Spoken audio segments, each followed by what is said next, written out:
영월군이 24시간 어린이집과 119 아이돌봄 서비스 등 파격적인 보육 정책을 내놓고 있습니다. 보육 정책으로 인구 감소를 막겠다는 건데 효과를 거둘지 주목됩니다. 평창의 산양삼 농가들이 인근에 들어서는 태양광 발전소 때문에 전전긍긍하고 있습니다. 패널에서 반사되는 빛이 삶에 악영향을 준다는 건데 현행 제도에서는 피해를 인정받기가 쉽지 않아 보입니다. 세월호 참사 이후 일선 학교에서 생존 수영 수업이 인기를 끌고 있습니다. 그런데 수영장이 있는 학교가 거의 없어 원정 수업에 임시 수영장까지 설치되고 있습니다. 법천사지 지광국사탑이 고향인 원주로 돌아오는 것으로 결정된 가운데 문화재청이 제자리로 이전할지 아니면 새로 건립되는 전시관에 놓을지 조만간 결정하기로 했습니다.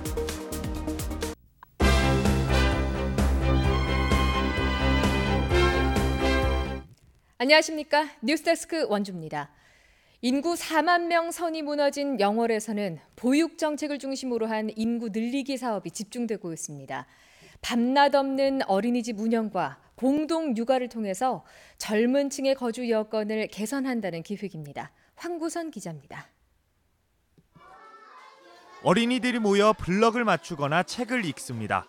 여느 어린이집과 다를 바 없지만 이곳에서는 도내 처음으로 야간 프로그램이 마련돼 놀이와 학습, 수면 교실이 운영됩니다. 야간 교실 비용은 아동별 평균 한 달에 10만 원가량. 카지노 시설과 의료원 등 야간 근무를 하는 가정에서 신청 문의가 이어집니다. 현재 3명 정도 같이 하고 있고요.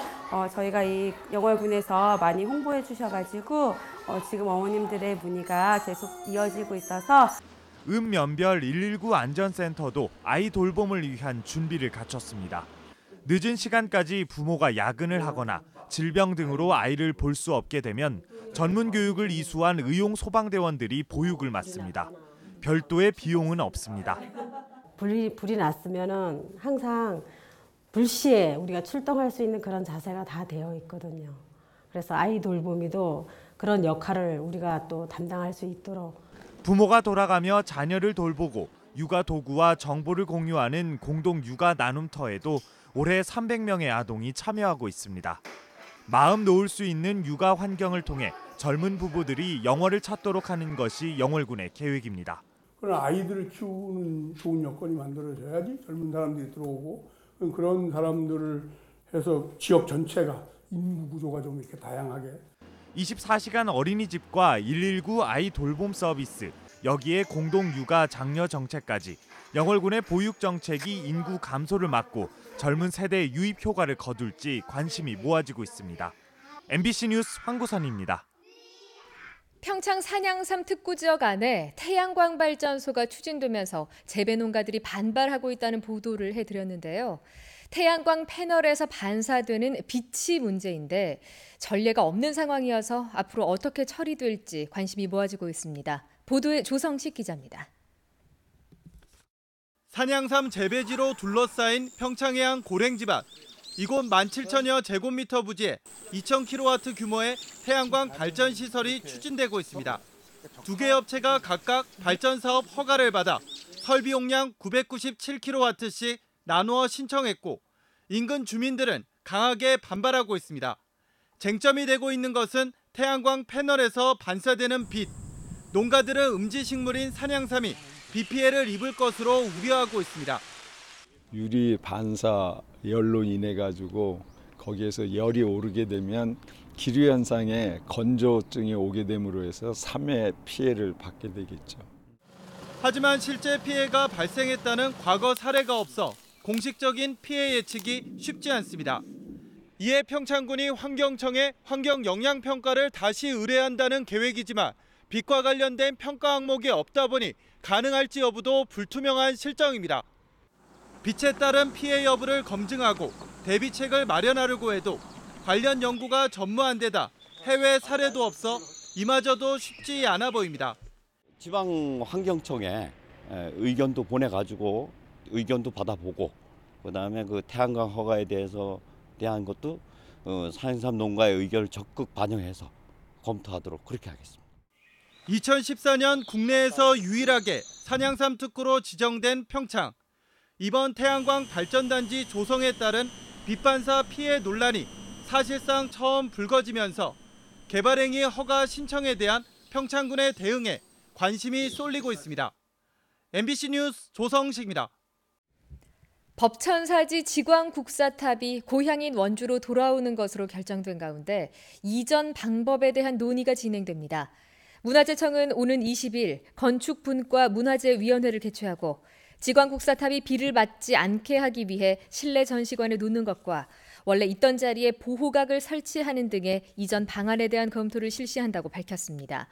한편 오는 22일에는 지광국사탑 환수기원음악회가 법천사지 일원에서 개최됩니다. 세월호 참사 이후 학교 교육 현장에서 생존 수영 수업이 도입됐습니다. 학교에 수영장이 없는 학생들은 다른 학교로 원정 수업을 가야 하는데요. 수요는 커지는데 여건이 따라가지 못하고 있는 도내 생존 수영 교육 실태를 허주희 기자가 보도합니다. 이곳은 양구 초등학교입니다. 학교에 수영장이 없다 보니 이렇게 간이 수영장을 설치하고 생존 수영 수업을 하고 있습니다. 이동식 수영장이 한 번 설치되면 근처의 다른 초등학교 학생들이 여기로 와서 생존 수영을 배웁니다. 도촌초등학교에 수영장이 없어서 양구초등학교 생존 수영 배우러 왔어요. 수영장을 지을 경우 막대한 예산이 드는 데다 관리 비용도 만만치 않아 일선 학교들은 수영장을 갖추지 못하고 있습니다. 강원 지역에서 수영장이 있는 초등학교는 강릉과 동해, 철원과 하천, 인제와 홍천, 평창과 횡성 지역의 한 곳씩 모두 8개 학교입니다. 전체 초등학교의 2.8%에 그치고 있습니다. 수영장이 있어도 시설이 열악한 곳이 많은 데다 난방 시설이 없어 사계절 내내 사용하기도 힘듭니다. 군 지역엔 일반 수영장마저 거의 없고 시 지역에는 수영장이 많긴 하지만 초등학생들의 단체 예약을 잘 받아주지 않습니다. 아이들이 들어왔다 나갈 경우에 그 수질에 대한 부분도 문제도 있을 거고요. 그런 부분에서 아마 조금 한시적인 제한을 두는 것 같습니다. 그래서 강원도 교육청은 이동식 수영장을 조금씩 늘리고 있습니다. 올해는 양구와 인제, 영월과 태백 지역 4개 초등학교를 이동식 생존 수영 거점 학교로 지정했습니다. 교육부는 내년까지 생존 수영 교육을 모든 학년으로 확대할 방침입니다. 학교로 찾아가든 이동식 생존 수영 교실을 통하여 많은 아이들이 좀 더 적극적으로 참여할 수 있는 교육복지 서비스 차원에서 이 사업을 진행할 예정에 있습니다. 1년에 10시간만 받아도 위급 상황에서 초등학생들이 스스로 자신의 생명을 지킬 수 있다는 생존 수영 수업. 시간을 더 늘려달라는 학부모들의 바람처럼 생존 수영에 대한 수요가 점점 커지고 있지만 아직은 예산과 시설이 뒷받침해주지 못하고 있습니다. MBC 뉴스 허주입니다. 드림랜드라는 명칭으로 더 잘 알려진 치악산 국립공원 내 옛 향토동물원 부지 활용에 대한 논의가 본격화됩니다.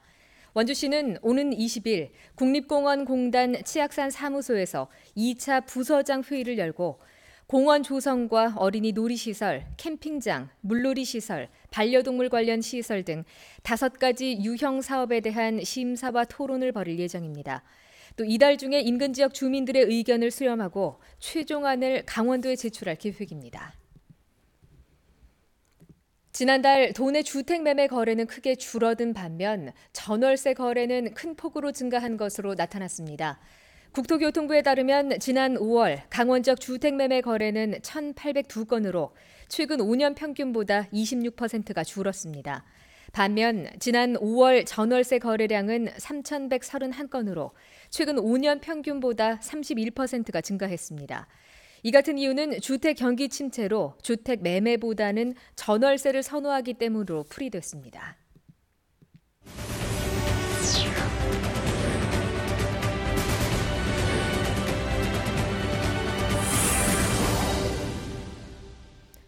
원주 세브란스 기독병원과 원주의료원이 오늘 공공의료와 지역의료체계 개선을 위한 업무 협약을 체결했습니다.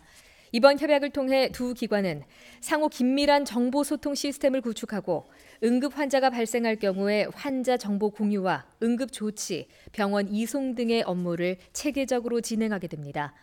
또 환자 상태에 따른 효과적인 병원 분산 배치를 유도하고 중증, 만성 질환 등에 따른 맞춤형 치료 체계를 만들어간다는 계획입니다.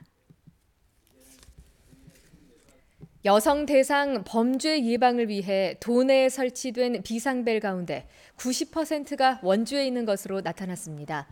강원지방경찰청에 따르면 골목길 등에서 위급 상황이 발생했을 때 경찰 출동까지 이어지는 비상벨은 도내 890개로 이 가운데 90%인 805개가 원주에 설치됐습니다. 지역별로는 동해가 26개, 삼척, 정선이 20개, 춘천이 19개에 불과했고 강릉과 속초 등 13개의 시군은 비상벨이 하나도 설치되어 있지 않았습니다. 불법으로 개조한 견인차에 대한 관계기관들의 불시 단속이 실시됐습니다. 원주시와 강원지방경찰청, 한국교통안전공단은 오늘 오전 원주 치악체육관 일원에서 정차되어 있던 견인차를 대상으로 불법 개조 여부를 점검해 석 대를 적발했다고 밝혔습니다. 경찰은 불법으로 소음기를 제거했거나 전조등과 경광등을 불법으로 개조한 혐의로 견인차 운전자들을 형사 입건했습니다. 원주시와 경찰, 공단은 불법 개조 차량에 대한 합동 단속을 지속적으로 이어나갈 방침입니다. 민주노총 강원본부가 정부의 노동정책이 파행되고 있다며 총파업을 예고했습니다.